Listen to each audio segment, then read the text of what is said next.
Oi, bom dia ou boa tarde. Meu nome é Laura Beatriz e hoje eu tô aqui juntamente com meus colegas para apresentar um conto de Machado de Assis que se chama Uns Abraços, do livro dele que se chama Várias Histórias.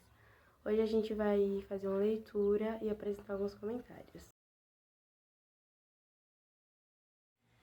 Uns braços. Inácio estremeceu ouvindo os gritos do solicitador. Recebeu o prato que este lhe apresentava e tratou de comer. Debaixo de uma trovoada de nomes, malandro, cabeça de vento, estúpido, maluco. Onde anda que nunca ouve o que eu lhe digo? Hei de contar tudo a seu pai para que lhe sacuda a preguiça do corpo com uma boa vara de marmelo. Ou um pau. Sim, ainda pode apanhar. Não pense que não, estúpido, maluco. Olhe, que lá fora é isso mesmo que você vê aqui. Continuou voltando para a doutora Severina, senhora que vivia com ele maritalmente há anos. Confunde-me os papéis todos, erra as casas, vai a um escrivão em vez de ir a outro, troca o advogado, é o diabo, é o tal de sono pesado e contínuo. De manhã é o que se vê. Primeiro que acordaste, é preciso quebrar-lhe os ossos. Deixe amanhã de acordá-lo a pau de vassoura. A doutora Severina trocou no pé com o pedido que acabasse. Borges peitorou ainda alguns impropérios e ficou em paz com Deus e os homens. Não digo que ficou em paz com os meninos, porque o nosso Inácio não era propriamente menino. Tinha 15 anos feitos e bem feitos, cabeça inculta, mais belas, olhos de rapaz que sonha, que adivinha, que indaga, que quer saber e não acabar de saber nada. Tudo isso posto sobre um corpo que não destituído de graça, ainda mal vestido. O pai era barbeiro na cidade e pulou da gente, escrevente, o que quer que era, do solicitador Borges. Comprei a esperança de vê-lo no fórum, porque lhe aparecia que os procuradores de causa ganhavam muito. Passava-se isso na Rua da Lapa em 1970. Durante alguns minutos não se ouvia mais que o chininho dos talheres e o ruído da mastigação. Borges aborrotava-se de alface e vaca. Interrompia-lhe-se para virgular a oração de um golpe de vinho. Continuava logo calado. Inácio ia comendo devagarinho, não ousando levantar os olhos do prato, nem para colocá-lo onde eles estavam no momento em que o terrível Borges o descompôs. Verdade, é isso que seria algo muito arriscado. Nunca ele pôs os olhos nos braços da doutora Severina, que não esquece de si e de tudo. Ela os não trazia assim por faceira, senão porque já gastará todos os vestidos de mangas compridas. De pé, era muito vaidosa, andando, tinha meios engraçados. Ele, entretanto, quase que só via a mesa onde, além dos braços, mal poderia mirá-los o busto. Não que se pode dizer que era bonita, mas também não era feia. Nenhum adorno, o próprio penteado consta de muito pouco. Alisou os cabelos, apanhou, atuou e fixou-os no alto da cabeça com um pente de tartaruga que a mãe lhe deixou. Ao pescoço, um lenço escuro, nas orelhas, nada. Tudo isso com 27 anos floridos e sólidos. Acabaram de jantar. Borges, vindo o café, tirou 4 charutos da algibeira. Comprou-os, apertou-os entre os dedos, escolheu um e guardou os restantes. Aceso o charuto, ficou os cotovelos na mesa e falou a dona Severina de 30.000 coisas que não interessavam nada ao nosso Inácio. Enquanto falava, não descompunha e ele podia devanear a larga. Inácio demorou o café o mais que pôde. Entre um gole e outro, alisava a toalha, arrancava os dedos, pedacinhos de pele imaginários ou passava os olhos pelos quadros da sala de jantar, que era dos um senhor Pedro e um senhor João, registros trazidos de festas encaixilhados em casa. Vá que de face com o senhor João, cuja cabeça, moça alegre, as imaginações católicas. Mas com o áspero seu Pedro era demais. A única defesa do moço Inácio é que ele não via em nem um nem outro. Passava os olhos por ali como por nada. Via só os braços de Dona Severina, ou porque sorretariamente olhasse para eles, ou porque andasse com eles impressos na memória. Homem, você não acaba mais? Bradou de repente o solicitor. Não havia remédio. Inácio bebeu a última gota, já fria, e retirou-se, como de costume, para o seu quarto, nos fundos da casa, e depois encostasse a uma das duas janelas que davam ao mar. 5 minutos depois, a vista das águas próximas e das montanhas ao longe restituía-lhe o sofrimento confuso, vago, inquieto, que lhe doía e fazia bem. Alguma coisa que deve sentir a planta. Quando abotou a primeira flor, tinha vontade de ir embora e de ficar. Havia 5 semanas que ali morava, e a vida era sempre a mesma: sair de manhã com Borges, andar por audiências e cartórios, correndo, levando papéis de selo ao distribuidor, aos escrivães, aos oficiais de justiça. Voltava à tarde, jantava e se recolhia ao quarto até a hora da ceia. Ceiava e ia dormir.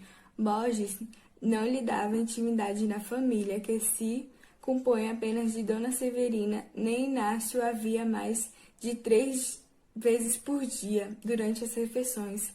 5 semanas de solidão, de trabalho sem gosto, longe da mãe e das irmãs. 5 semanas de silêncio, porque ele só falava uma vez ou outra na rua. Em casa, nada, deixa estar. Pensou um dia, fujo daqui e não volto mais. Não foi, sentiu-se agarrado e acorrentado pelos braços de Dona Severina. Nunca virá os outros tão bonitos e fracos. A educação que tivera não lhe permitia arrancá-los logo abertamente. Parece até que o princípio afastava os olhos vexados. Encarou-os pouco a pouco, ao ver que eles não tinham outras mangas, e assim foi descobrindo, mirando e armando. No fim de 3 semanas eram eles, moralmente falando, suas tendas de repouso. Aguentava toda a trabalheira de fora, toda a melancolia da solidão e do silêncio, toda a grosseria do chão, pela única pega de ver. 3 vezes por dia o famoso par de braços. Naquele dia, enquanto a noite ia caindo, Inácio estirava-se na rede, não tinha ali outra cama. Dona Severina, na sala da frente, recapitulava o episódio do jantar e, pela primeira vez, desconfiou alguma coisa, rejeitou a ideia logo. Uma criança, mas há ideias que são da família, mas realmente incapaz de as cumprir, pois era antes grosseiro que mal. Dona Severina interrompia-o, que era engano. Não estava dormindo, estava pensando na comadre Fortunata. Não a visitavam desde o Natal, porque não iriam lá naquelas noites. Borges, que andava cansado, trabalhava como um negro, não estava para visitas de pérola, e decompôs a comadre, decompôs o compadre e decompôs o afilhado, que não ia ao colégio com 10 anos. Ele, Borges, com 10 anos, já sabia ler, escrever e contar. Não muito bem, é certo, mas sabia. 10 anos havia de ter um bonito fim, válido e covado por meio das costas. A tarriba é que varia ensiná-lo. Dona Severina apaziguava com desculpas a pobreza da comadre, o caiporismo do compadre. Ali fazia carinhos e medo, que lhes podia irritá-los mais. A noite cairá de todo. Ela ouviu o clique do lampião do gás na rua, que lhe acabava de acender e viu o clarão dele nas janelas da fronteira. Borges, cansado do dia, pois era realmente um trabalhador de primeira ordem, foi fechando os olhos e pegando no sono, e deixou a sol na sala, às escuras, consigo e com a coberta que acaba de fazer. Tudo parecia dizer à dama que era verdade, mas essa verdade, desfeita a impressão do assombro, trouxe-lhe uma complicação moral que ela só conheceu pelos efeitos, não achando meio de discernir o que era. Não podia entender-se, nem equilibrar-se. Chegou a pensar em não dizer tudo ao solicitador e que mandasse embora o fedelho. Mas que era tudo? Aqui estacou. Realmente não havia mais que suposições, coincidências e possivelmente ilusões. Não, ilusões não era, e logo recolhia os indícios vagos às atitudes do mocinho, o acompanhamento, as distrações, para rejeitar a ideia de estar enganada. Daí a pouco, capaciosa natureza, refletindo que seria mal acusá-lo sem fundamento, admitiu que ele se iludisse para o único fim de observá-lo melhor e averiguar bem a realidade das coisas. Já nessa noite, Dona Severina mirava por baixo dos olhos os gestos de Inácio. Não chegou a achar nada, porque o tempo do chá era curto e o rapazinho não tirou os olhos da xícara. No dia seguinte, pode observar melhor. E os outros, otimamente, percebeu que sim, era amada e temida. O amor adolescente e virgem, retirado pelos liames soliciais e por um sentimento de inferioridade que o impedia de reconhecer a si mesmo. Dona Severina compreendeu que não havia reacer nenhum descarto e incluiu que melhor não era dizer nada ao solicitador. Poupava-lhe um desgosto e outro à pobre criança, já que se persuadia bem que ele era criança. Assentou de o tratar tão secamente como até ali, ou mais. E assim fez. Inácio começou a sentir que ela fugia com os olhos, ou falava áspero, quase tanto como o próprio Borges. De outras vezes, é verdade que o tom da voz saía bradando até meigo, muito meigo, assim como o olhar geralmente esquivo. Tanto errava por outras partes que, para descansar, vinha pousar na cabeça dele.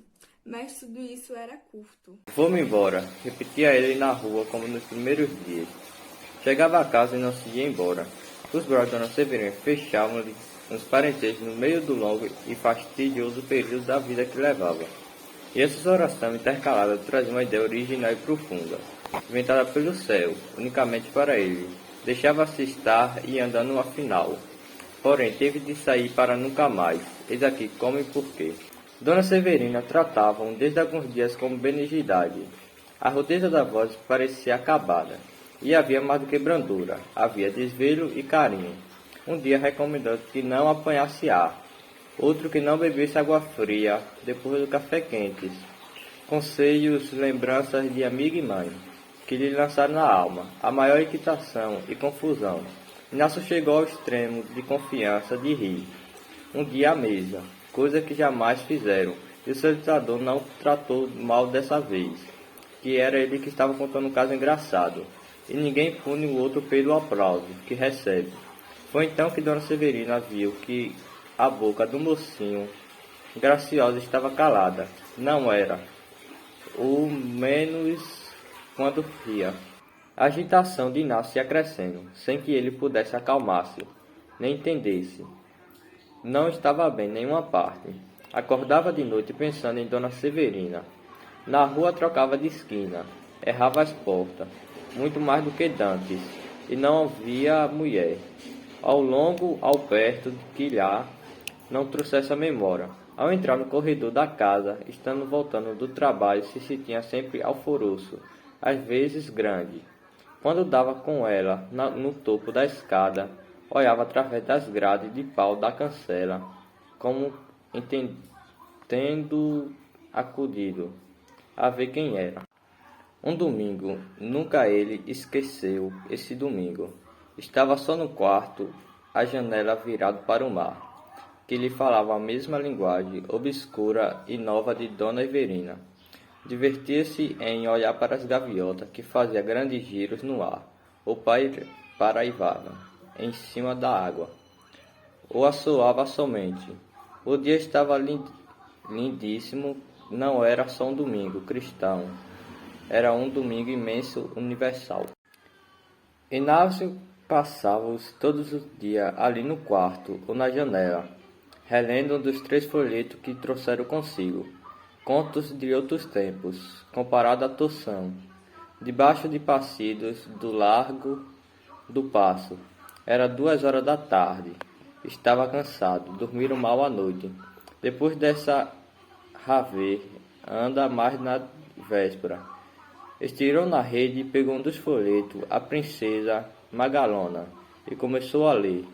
Nunca pode entender por que é que todas as heroínas dessas velhas histórias tinham a mesma cara e talhe de Dona Severina. Das verdade é que tinhas. Ao cabo de meia hora deixou cair o folheto e após nos olhos na parede, donde 5 minutos depois viu a sair a dama dos seus cuidados. O natural era que ele se espantasse, mas não se espantou.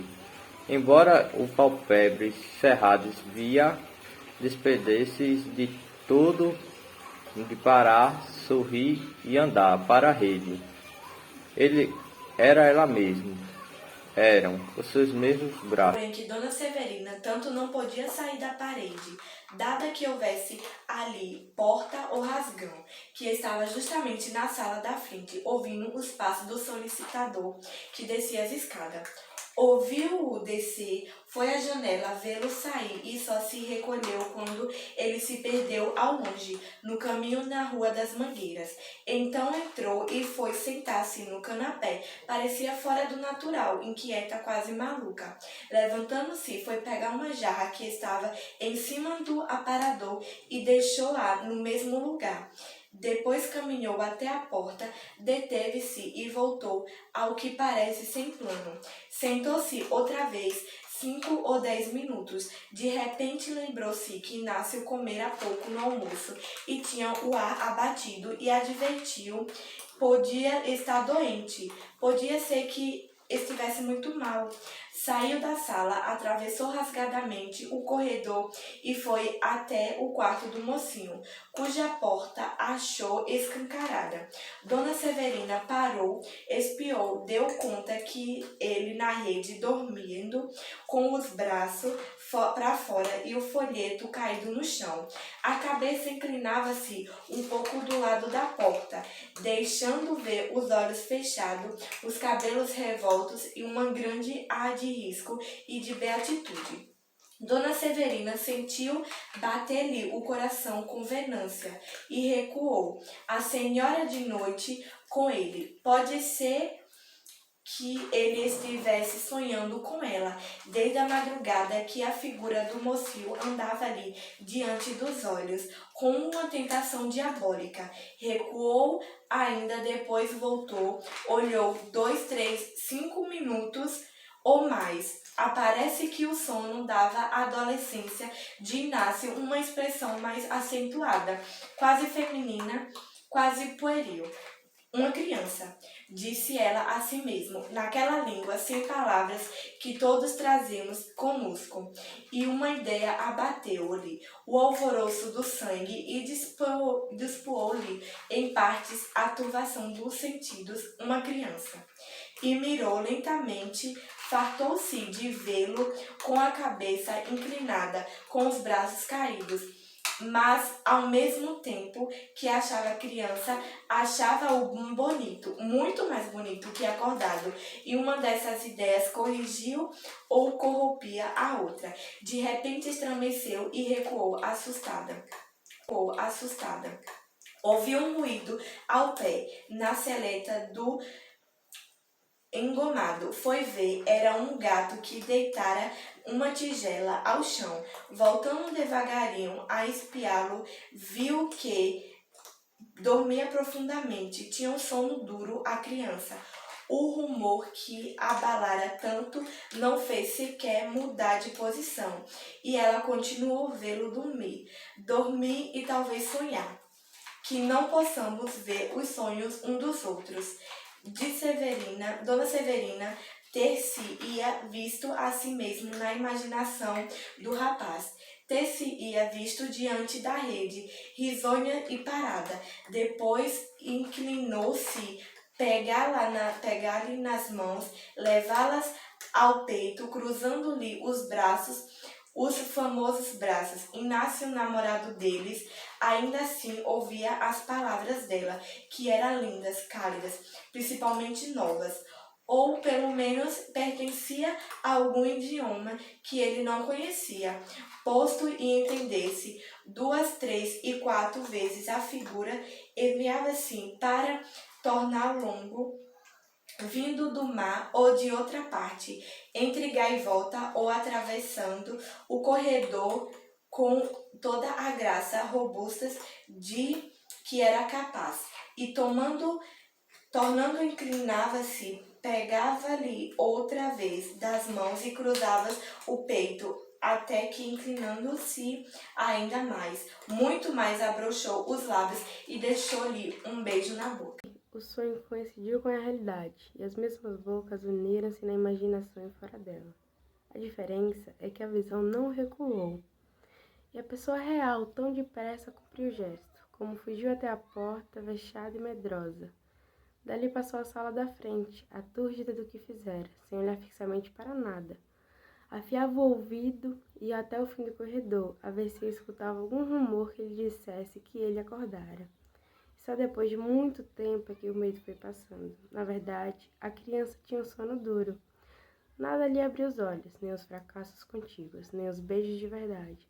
Mas, se o medo foi passando, o vexame ficou e cresceu. Dona Severina não acabava de crer que fizesse aquilo. Parece que embrulhara os seus desejos na ideia de que era uma criança namorada que ali estava sem consciência nem imputação. E meia mãe, meia amiga, irritada, aborrecida, mal consigo e mal com ele. O medo de que ele podia estar fingindo que dormia apontou-lhe na alma e deu-lhe um calafrio. Mas a verdade é que dormiu ainda muito e só acordou para jantar. Sentou-se à mesa lépido, com quanto achasse. Dona Severina, calada e severa, e o solicitador tão ríspido como nos outros dias, nem a rapidez de um, nem a severidade de outro podiam dissipar-lhe a visão graciosa que ainda trazia consigo. O amor tecia-lhe a sensação do beijo. Não reparou que Dona Severina tinha um chale que lhe cobria os braços. Reparou depois, na segunda-feira e na terça-feira também. E até sábado, que foi o dia em que Borges mandou dizer ao pai que não podia ficar com ele. E não o fez zangado, porque o tratou relativamente bem e ainda lhe disse a saída. Quando precisar de mim para alguma coisa, procure-me. Sim, senhor, a senhora, Dona Severina. Está lá para o quarto com muita dor de cabeça. Venha amanhã ou depois despedir-se dela. Inácio saiu sem entender nada. Não entendia a despedida nem a completa mudança de Dona Severina. Em relação a ele, nem o chalé, nem nada. Estava tão bem, falava-lhe com tanta amizade. Como é que de repente... Tanto pensou que acabou supondo da sua parte algum olhar indiscreto, alguma distração que a ofendera. Não era outra coisa.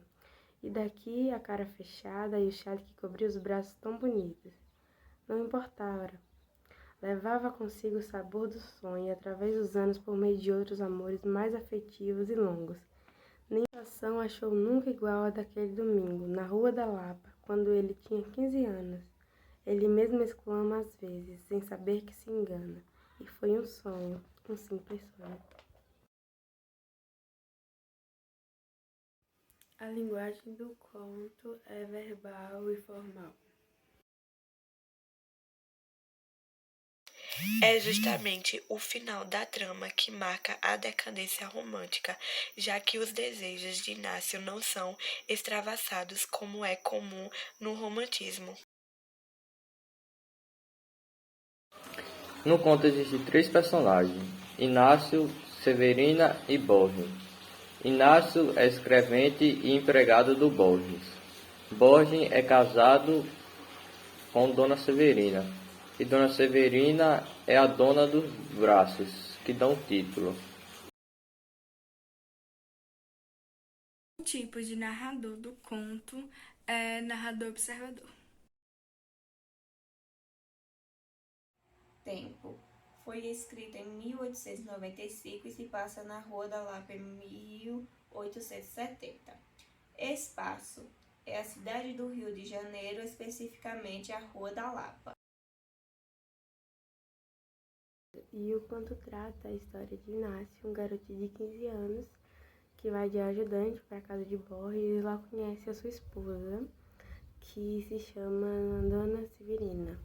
E ele fica apaixonado pelos braços dela, isso toma sua atenção, já que naquela época isso era dado como vulgaridade. Ele começa a observar muito os braços dela e ela acaba percebendo e tratando ele mal.